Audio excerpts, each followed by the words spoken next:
오늘은 전반기 마지막 주일입니다.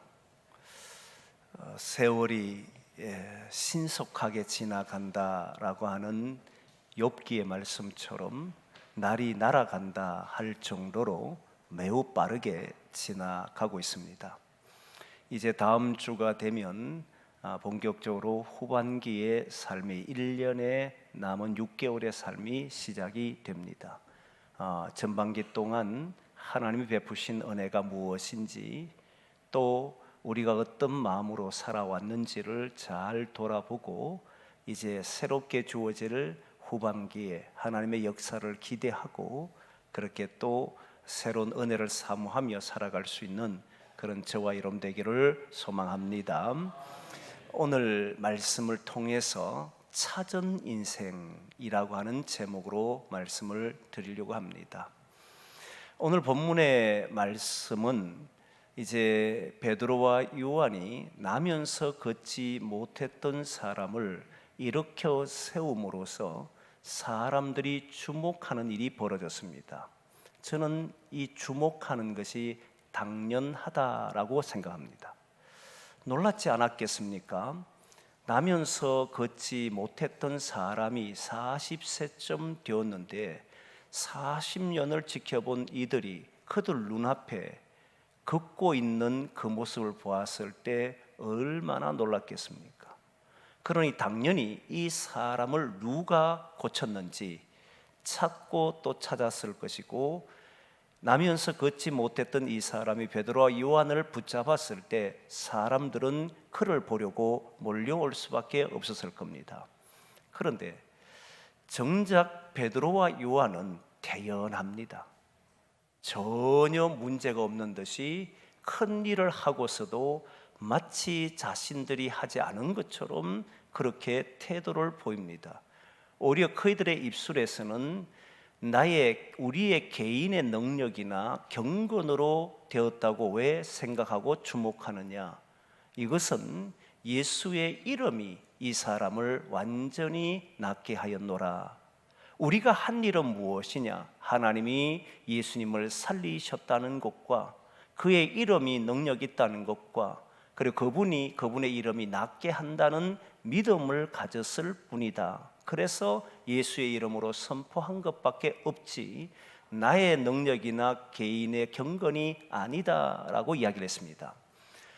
그런데 여러분, 이 소리를 듣고 사람들이 어떤 반응을 보이느냐면, 놀랍게 오늘 본문이 지나서 사도행전 4장에 가면 이 말을 들은 사람이 남자만 5,000명이 회개하는 역사가 벌어집니다. 5,000명이 남자만. 대단한 숫자가 돌았었어요. 그럼 이 말씀이 어떤 말씀이었길래 이런 역사가 일어났을까? 그 궁금증을 자아내게 하지 않겠습니까? 베드로의 이야기는 그 내용을 보면 예수의 이름이라고 하는 것이 이 사람을 낫게 했습니다라고 하는 말을 전했습니다. 그런데 이 말은 그들에게는 어마어마한 충격이 됩니다. 이유는 불과 2달 채 지나지 않았습니다. 40일 동안 예수님 부활하고 성천하기 전까지 40일을 제자들과 있었고, 그리고 오순절이 50일째 되는 날 성천하게 됩니다.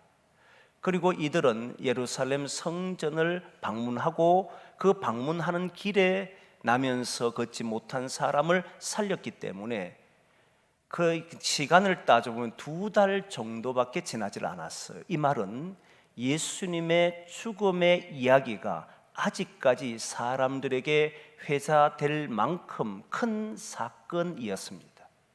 근데 중요한 것은 그 예수님을 죽일 때에 동조하고 소리 높여 지르고, 그리고 사람들이 예수님을 십자가에 못 박아라고 그렇게 난리를 친 사람이 누구냐면 바로 이들이었다는 거예요.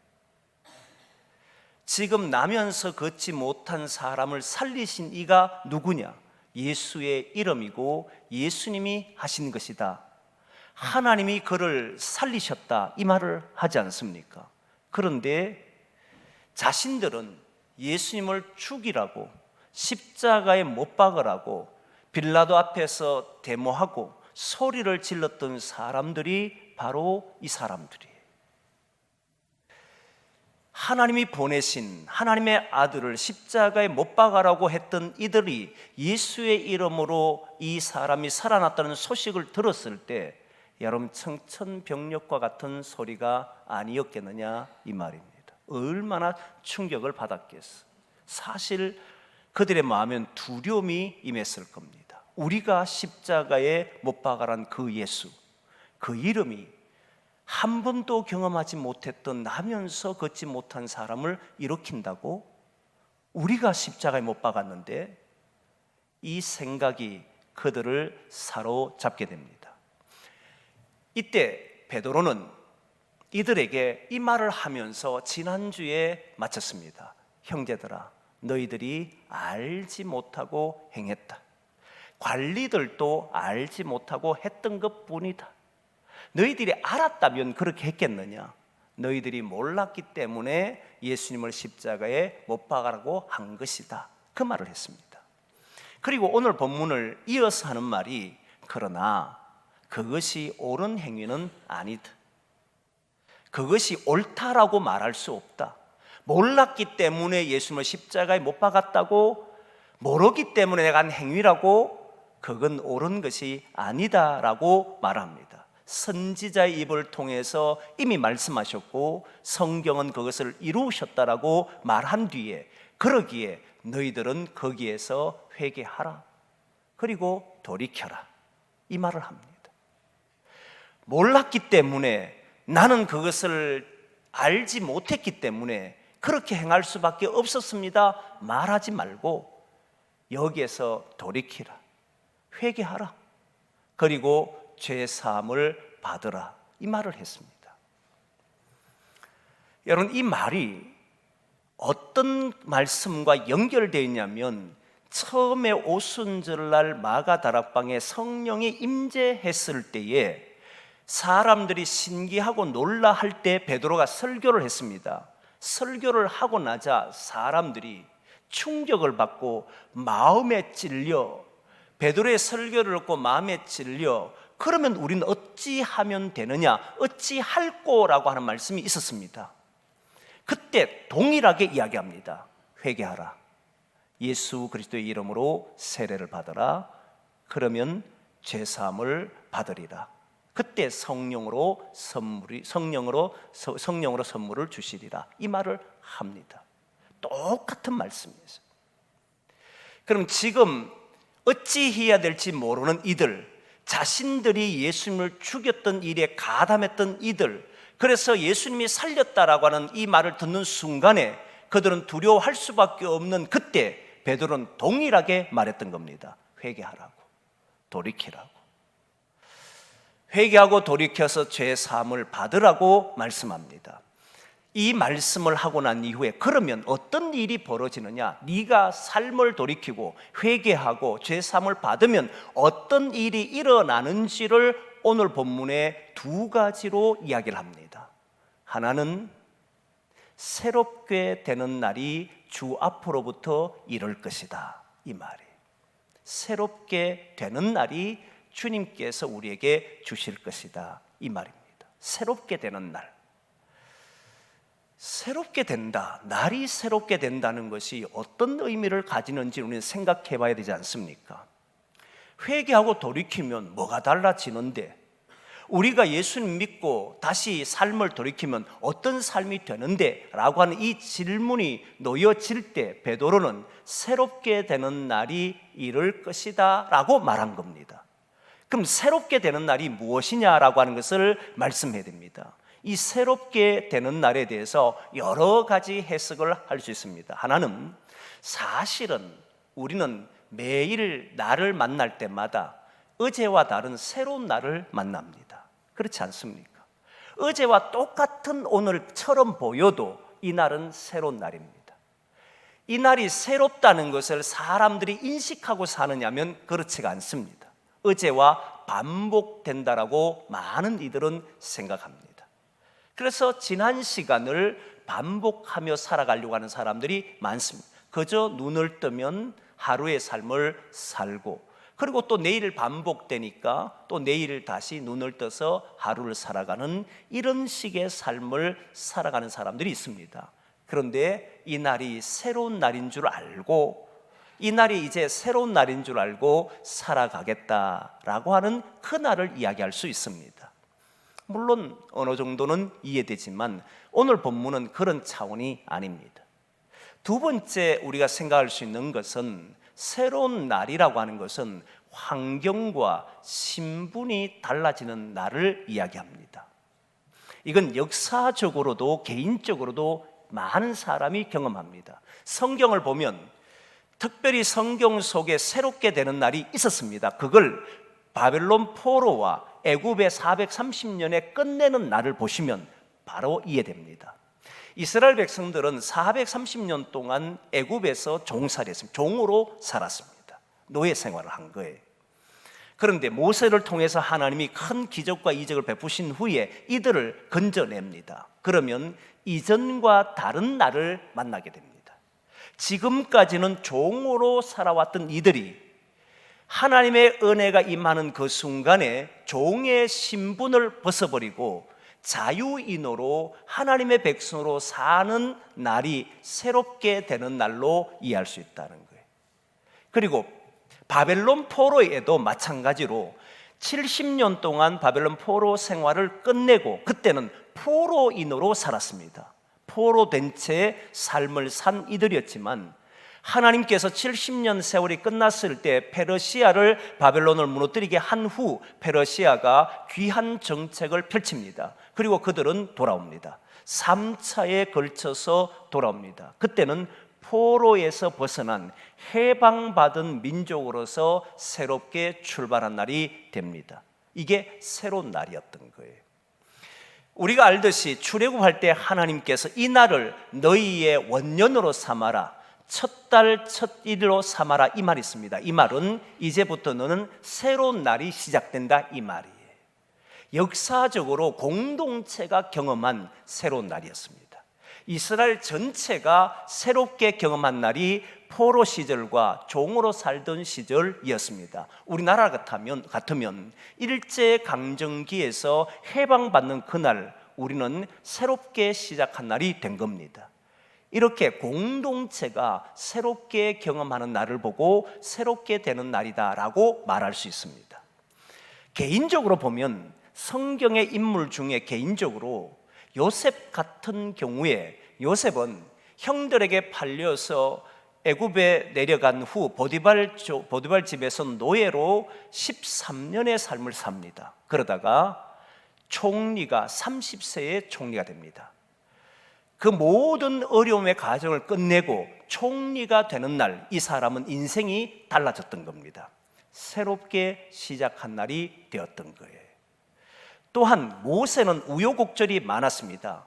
유대인으로 태어났지만 결국은 바로의 공주의 아들로 자랐습니다.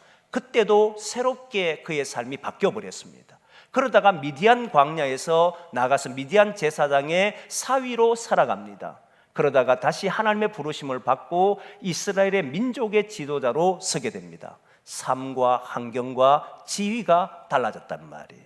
이것을 우리는 새롭게 되는 날로 볼 수 있습니다. 다윗 같은 경우도, 다윗은 양치는 소년에 불과했습니다. 아버지의 가축을 먹이는 소년에 불과했지만, 그러나 그가 하나님의 붙들림 바 되고 하나님께서 인정하는 사람이 되어서 이스라엘의 왕이 됩니다. 이때 그의 신분과 환경은 완전히 달라졌습니다. 이게 새로운 삶이다, 새로운 날이라고 볼 수 있습니다. 그러면 우리도 보면 개인적으로 역사 속에서 공동체가 개인이 경험한 새로운 날이 있을 겁니다. 사람이 살아가면서 각자의 환경과 신분이 달라지는 상황들이 있을 겁니다. 그런 걸 보고 새로운 날이라고 성경은 말하는가? 저는 그 차원이 아니라고 생각합니다. 오늘 본문은 그런 의미가 아니에요. 오늘 본문에서 말하는 새롭게 되는 날이라는 이 말씀은 개역 개정판에 우리가 들고 있는 성경에는 새롭게 되는 날이라고 되어 있지만 표준 세번역, 번역을 잘 했다라고 말하고 있는 표준 세번역에서는 뭐라고 되어 있냐면 편히 쉴 날 이렇게 되어 있습니다. 편히 쉴 날이 주께서 주 앞에서부터 이룰 것이다, 이 말이에요. 자, 그러면 다시 생각해 봅니다. 편히 쉴 날, 여러분 이 땅에 살면서 편히 쉴 날이 있었습니까? 편히 쉬어집니까? 쉽지 않을 겁니다. 제자들은 지금 베드로는 편히 쉴 날이라고 말을 했습니다. 여러분, 이 말은 현재 살아가는 유대인들이 또 자기 자신들이 편히 쉰 적이 없었다는 거예요. 로마의 압제로부터 그들은 고통을 당하고 있었고, 그걸 벗어나기 위해서 온갖 노력을 했고, 예수님을 따르면 그들은 편히 쉴 날이 올 거라고 생각해서 예수님을 왕으로 추대하기 위해서 걸어갔던 사람들. 그런데 예수님이 십자가에 죽게 되자 그들은 사실은 편히 쉬지 못했고 사실은 무거운 짐을 가지고 살아왔다는 것을 알게 됐습니다. 인생을 살아가면서 편히 쉰 적이 없다는 것을 베드로도 알았고 나머지 제자들도 알았고, 그리고 오늘 본문에 나오는 모든 유대인들도 편히 쉰 적이 없었다는 거예요. 실제로 편히 쉰 적이 없었다는 거예요. 그런데 여러분, 신기한 점은 베드로와 요한이 나면서부터 걷지 못한 사람을 치유했는데 마음이 고요합니다. 전에 같으면 쳐다보지도 않았을 사람, 저 사람은 내가 해줄 수 있는 게 없어라고 포기해버렸던 사람, 그리고 나는 할 수 있다라고 하는 것을 하기 위해서 몸부림치던 이 베드로, 그래서 예수님의 좌우편에 앉으려고 애썼던 베드로, 그래서 어느 한순간도 편하게 쉰 적이 없는 이 베드로, 그런데 그의 눈에 나면서 걷지 못한 사람이 보였고, 그를 고치는데 안 고쳐지면 어떡하지? 이 사람이 안 일어나면 어떡하지? 생각하지를 않고 이 사람은 예수의 이름으로 일어난다고 믿고 그냥 그는 예수의 이름으로 일어나라고 외친 것밖에 없다는 거예요. 그리고 사람들이 자기를 주목해도 전혀 요동치 않더라는 거예요. 마음이 평안함을 보이지 않습니까? 어떤 것에도 흔들리지 않는 베드로와 요한의 모습이 있더라는 거예요. 베드로와 요한이 깨달은 것이 뭐냐면, 내가 뭔가를 해야 된다고 생각할 때, 내가 해야 돼만 무슨 일인지 일어난다고 생각할 때 그 짐에서 누구도 벗어나지 못한다는 걸 알았다는 거예요. 나의 모든 인생의 문제는 하나님께서, 주님께서 해결한다고 알게 되는 그 순간, 내가 지금까지 하려고 애쓰고 수고했던 모든 것을 내려놓고 그건 주님이 하신다라고 믿는 그 순간, 그때 자기 삶을 돌이킨 것이고, 주님이 하신다라고 믿는 순간에 그 마음이 평안해지더라는 거예요. 여러분, 살아보다 보면 내 뜻대로 되지 않을 때 속이 상하잖아요. 사실은 속이 상한 것은 내가 원한 대로 되어야 한다는 강박관이잖아요. 그것으로 자기의 자유를 못 갖잖아요. 거기에는 기쁨도 못 갖잖아요. 이렇게 되다 보니까 언제나 여기에서 자유롭지가 않아요. 우리 교회를 하나님 나라 만들어 보겠다 해보면 안 돼요. 그러면 마음이 괴로워집니다. 그런데 여러분, 예수님이 하십니다라고 하는, 주님이 하신다는 믿음을 가져보면 포기하는 게 아니고 주님이 하시니까 오늘 일어나지 않더라도 그것 때문에 자기를 괴롭히지 않더라는 겁니다. 마음이 편해진다. 그리고 원어적으로 보면 이 말이요, 표준 세번역에서는 편안해질 때가 주 앞으로부터 이를 것이다 라고 하는 말이지만, 원어적으로 보면 유쾌한 날이 이럴 것이다, 이 말이에요. 마음에 진짜 기뻤어, 마음이 즐거워서 그 삶이, 마음의 기쁨의 삶이 지속되는 것을 말하더라는 거예요. 조금 전에 얘기했던 것처럼 내가 하려고 하면 기쁜 날이 없어요. 내가 뭔가를 이루려고 해보면 욕심에서 벗어난 적이 없어요. 그러면 자유도 없고 기쁨도 없어요. 그런데 주님이 하신다, 주님이 이루신다, 주의 이름이 치유하시고 주의 이름이 해결한다고 믿으면 그때 여러분 어떤 일이 벌어지냐면 이 마음에 진정한 기쁨이 있더라는 거예요. 그 기쁨이 생긴다. 그리고 원어에 보면 또 다른 의미가 있는데 유쾌하게 되는 날이라고 되어 있으면서 동시에 원기를 회복한다, 생기를 되찾는다, 이 말을 합니다. 그래서 저는 오늘 본문을 가지고 제목을 찬 인생이다, 이 말을 했던 거예요. 지금까지 사람들은 뭘 위해 살아야 될지도 모르고 어떻게 살아야만 진짜 주님이 주시는 세상인지도 모르고 그저 어둠에서 눈을 떠서 하루를 살아가고 힘들게 살아왔는데 그럼에도 불구하고 놓여지는 삶은 없고 괴로워하고 아파하고 힘들어지는 삶만 우리의 삶이 되었는데, 그런데 주님을 만나고 나니까 주님이 하신다라고 하는 믿음이 생기고 보니까 이제야 내 인생을 바로 찾았다는 거예요. 이제야 주님이 나를 통해서 이루고 싶어하는 게 뭔지를 알았다는 거예요. 이제야 하나님이 나를 통해서 만들고 싶은 세상이 뭔지를 깨달았다는 거예요. 그리고 내가 뭘 위해 살아야 하는지를 알게 되니까 이 마음에 생기가 막 생기기 시작하는 거예요. 원기가 막 생기기 시작하는 거예요. 전에는 일하면 일할수록 우리의 힘과 에너지는 사용했고 그리고 그것이 되지 않으면 내 마음과 내 삶은 자꾸만 괴로워졌는데, 그런데 주님이 하신다고 믿어지니까, 삶을 돌이켜서 이 문제는 하나님이 하시는 것이라고 믿어지니까 그때부터는 자기 마음속에 생기가 막 생기고 원기가 회복되고 자기의 삶의 의미를 찾기 시작하고 그렇게 되더라는 거예요. 가치 없이 자기 인생을 허비하지 않고 뭔가를 새롭게 하는 마음들이 일어나더라는 거예요. 포기할 것 같은데 안 하고, 넘어질 것 같은데 안 넘어지고, 쓰러질 것 같은데 일어나는 이런 삶을 사는 사람들이 누구냐면 돌아선 사람이라는 거예요. 어디에서 돌아서느냐면 내 고집, 아집, 내가 만들고 싶어하는 세상, 내가 이루고 싶어하는 그런 날들을 위해 사는 삶에서 돌아서서 주님이 이루신 날들을 위해서 나의 삶을 살아보겠노라, 그렇게 결단하고 돌아선 사람이 그 날이 온다는 거예요. 이걸 믿은 사람이 남자만 5천 명이 되더라는 거예요. 그리고 난 이후에 베드로가 이 말을 합니다. 그래서 여러분, 주의 음성을 들으십시오. 주의 말을 들으십시오. 지금까지는 누구의 음성을 들은지 모르지만 주의 말을 들으십시오. 선지자를 통해서 말했던 그분이잖아요. 그분을 들으십시오. 아니면 여러분들은 계속해서 멸망으로 갈 뿐입니다. 어둠으로 갈 뿐입니다. 계속 자기의 괴로움과 아픔 속에 살 뿐입니다. 주의 음성을 들으면 돌아설 겁니다. 그리고 하는 말이, 여러분들은 누군지 아십니까? 선지자의 후예가 아닙니까? 아브라함의 자손이 아닙니까?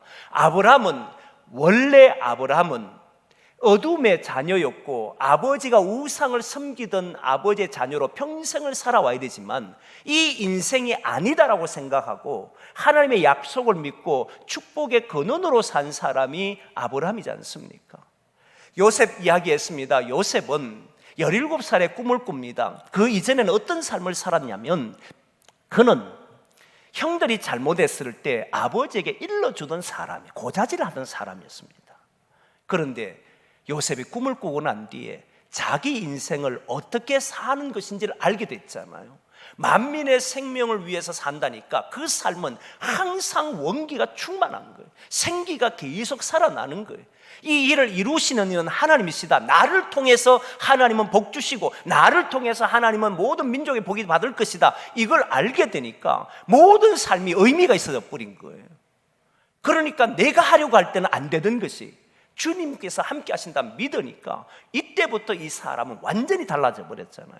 그래서 총리가 된 것이 새로운 날을 맞이한 것이 아니고 그가 꿈을 꾸면서 내가 어떻게 살아야 하는지를 알게 되고 지금까지는 아버지의 고자질을 하면서 가정을 무너뜨렸던 나라면 이제는 그렇게 사는 사람이 아니라 하나님이 주신 인생을 이렇게 사는 게 옳다라는 것을 알고 그 인생을 찾은 인생으로 삶을 살던, 이게 새로운 날이 되더라는 거예요. 여러분은 누굽니까? 여러분은 아브라함의 자손입니다. 아브라함은 모든 민족의 복이 되도록 하기 위해서 너의 씨로 말미암아 복의 근원으로 삼은 사람입니다. 따라서 저와 여러분들은 복의 근원으로 살아야 합니다. 그 인생이 돼야 합니다. 그 말을 했던 겁니다. 그 날이 되찾은, 다시 새롭게 되는 날이고 찾은 인생이다. 여러분의 인생을 잊어버리지 않기를 원합니다.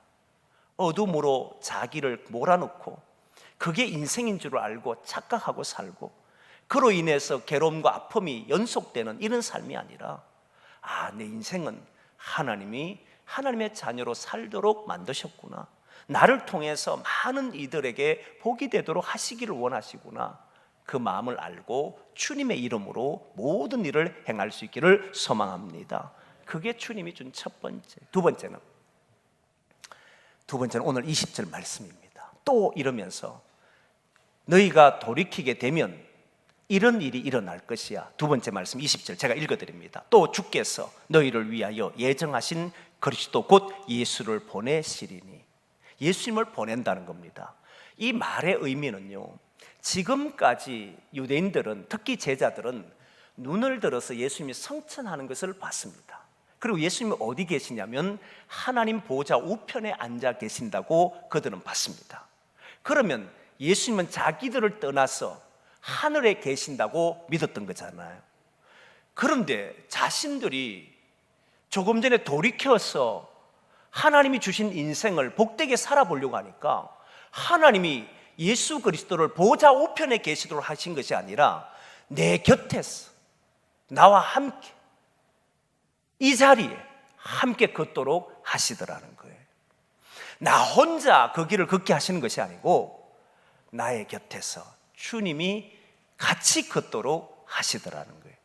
하늘에, 하늘 보좌에 계신 것이 아니라 여기에, 오늘 우리가 있는 자리에 주님이 함께 하시도록 하겠더라는 거예요. 이 은혜를 주신다는 거예요. 사랑하는 성도 여러분, 저와 여러분들이 삶의 의미도 잃어버리고 왜 살아가는지도 모른 채 일생을 살지 말고 이제 남은 생에는 하나님이 나로 하여금 많은 이들에게 복 주시기를 원하는구나, 많은 이들이 나를 통해서 하나님의 역사를 보기를 원하는구나, 그걸 알고 주님이 주신 이 인생을 찾아서 저와 여러분들이 한평생 살아갈 때 아름답고 귀하고 복된 인생이 되기를 소망합니다. 그 길을 함께 가기를 소망합니다. 주님이 곁에서 지켜주실 겁니다. 기도하겠습니다.